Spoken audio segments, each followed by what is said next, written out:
When it comes to squeezing with ace-king, there are essentially three things you really need to focus on. The size of your squeeze, what to do if they 4-bet, and if you get called, what to do on the flop. In this video, we're going to talk about two of those things, so let's jump right into it. Good morning, how are we doing today? My name is James Sweeney, aka SplitSuit. Welcome back to another video.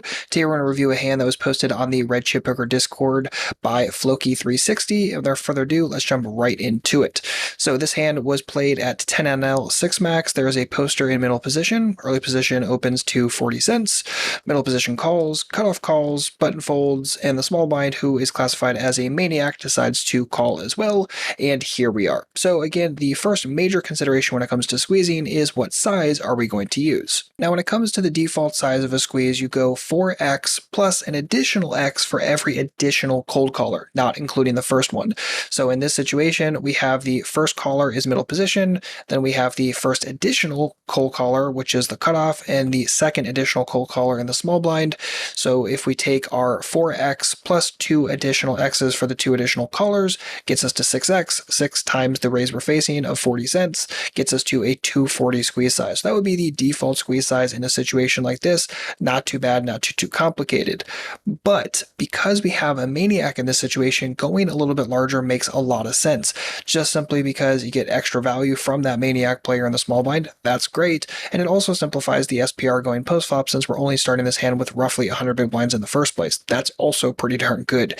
So roughly around $3 would probably be my go-to in this situation. Unfortunately, Hero only decides to go to $1.90, which is just way too small. It's smaller than the default. It's definitely smaller than the recommendation when we have a maniac in this hand. Given the exact parameters that we have, 190 is just unfortunately going to be far too small here. Unfortunately, at the end of the day, this size is just not going to maximize our chance of picking up the entire pot uncontested preflop or even isolating the maniac often enough. So again, a little bit too small here. But as played, how does it end up running out? And it folds from everyone except for the maniac. Ends up going heads up to a $5 pot. Small blind checks. Hero decides to fire for $239. So let's talk about the sizing here real quick as well. So this is actually going to be the opposite of our preflop discussion. Preflop, we talked about going larger with that squeeze size, but here with the C-bet, I'm definitely suggesting going a little bit smaller, maybe even something in like the $1.30, $1.40 range, as opposed to going roughly half pot here. Just simply because what does half pot really accomplish that a smaller bet size wouldn't? You're really just risking more for really not much upside as far as I'm concerned. So again, smaller is probably going to go better here, but Hero's actual question is really going to be more based upon what happens at this stage after facing the check shove. Now, what do we do with our ace king here? So this is definitely the kind of situation that is worth studying between sessions, simply because it's extremely mathematical, and the more you do these kind of explorations between sessions, the easier it is in real time to decide, hey, should I call this, should I not? Simply because having nut no pair and deciding to fold it in a small SPR pot against a maniac isn't exactly the most comfortable thing in the entire world. So I'll just take a quick moment and show you how you can solve this kind of stuff between sessions. If you have my spreadsheet already, the basic EV one, you can just simply plug some numbers in. So at this point, the money W is 15.87, because that's the size of the pot that you can win right that moment. Your money L, which is how much you stand to lose, the times that you call and do actually lose, is 609, simply because we do cover the small blind by a little bit. So 609 is the actual effective risk in our call right this moment. And then we just need to plug in our expectation on how often we're winning. So what the win percentage is. We can get this using any software, any basic EV software. I'm just going to use Flopzilla Pro for this just because it's nice and simple. So our hand over in the dead cards, ace king of clubs, the flop right here. And one thing that's really important is you might look at this and say, well, let's just say our opponent has the absolute worst case scenario, right? Let's just say that they have only sets in this situation. So plug in deuces, plug in fives, plug in sevens. Notice down here, like we still actually have some equity, right? It's not much, it's only 4.3, but it's still something.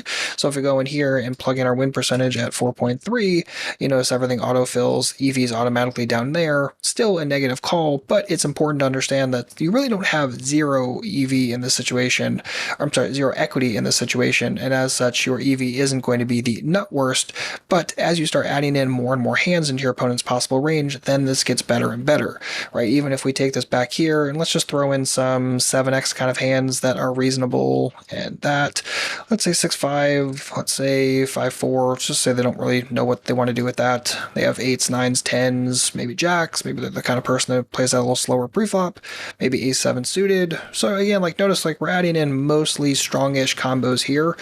And at this point, we still have pretty decent equity, right? 23%. Go back in here, factor that in here, boom, and it's only a slightly losing call. As soon as we go back in here and we start adding any sort of goofball stuff, right? Maybe they have some ace king, some ace queen, some king queen, and we're just throwing that in, right? So we're throwing in like partial combos of the nonsense.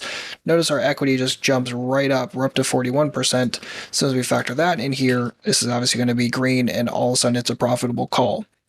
And the difficult thing here is that we are playing against a maniac, right? Is this the kind of person who's only going to show up with strong hands like a nit? Probably not. And for every extra additional weak combo that gets added, our equity goes higher and higher and higher. And as such, this turns into more and more of a call as we're thinking about a maniac's realistic check shove range in this situation. Now, as played, hero does end up making the call. And again, I'm not horrifically against that, just given who our opponent is. And unfortunately, we end up losing against queen 7 is what it is. But this isn't actually the most important part of the hand. The most important part of the hand goes way back to preflop and talking about the squeeze size and making sure that we really dial this in. Because it may not seem like a big difference, right? We're talking about the 190 that hero chose versus $3 like I'm recommending. And if we go $3 and we get called by just a small blind, which is realistically what's going to happen a good chunk of the time, there's closer to $7 in the middle as opposed to 5. And also we're talking about closer to a single SPR pot as opposed to closer to 2 SPR pots. And it may not seem like a big change, but all of a sudden if this is a single SPR pot and our opponent checks, this is just a very easy jam right here on the flop, as opposed to trying to figure out this exact c-bet size that we should choose. And again, here went a little bit large on that. So again, these small changes in bet sizing can really make or break your entire strategy. And then a single SPR pot is extremely easy to decide what to do in this spot. So again, kind of a rough result for hero, and it may happen nonetheless anyway, right? It's not like I expect the small blind's going to check fold queen 7 against a jam in a single SPR pot, but overall you're creating a much more profitable situation for yourself, and one that's going to do far better than trying to figure out what to do in this exact spot as played, when again the preflop size unfortunately just wasn't going to be the absolute best for you and your overall goals for this hand. And just for the record, if you're interested in going further with this, especially the SPR exploration, I would definitely suggest picking up my post-flop workbook. There's a complete section dedicated to SPR, both going through the preflop part of stuff and making sure you know what the SPR is going to be, and also looking at the postflop stuff and doing some of that EV work that we were doing earlier in this video. If you're interested, check out splitsuit.com/postflop, get the workbook, start doing a couple pages per day and really making sure you're seeing this game much stronger from a more technical point of view. Again, splitsuit.com/postflop to get your copy today. And that is going to wrap it up for this video. Thank you so much, Floki, for sharing this hand. If you have any comments or questions, please do not hesitate to let me know. And of course, if you want to join our Discord, you can always do so for free today, redchippoker.com/discord. Join in totally free, talk hands, strategy, questions, everything you need. Great community over there. Again, redchippoker.com/discord. Otherwise, I'll see you back shortly with a brand new video. And in the meantime, good luck out there and happy grinding.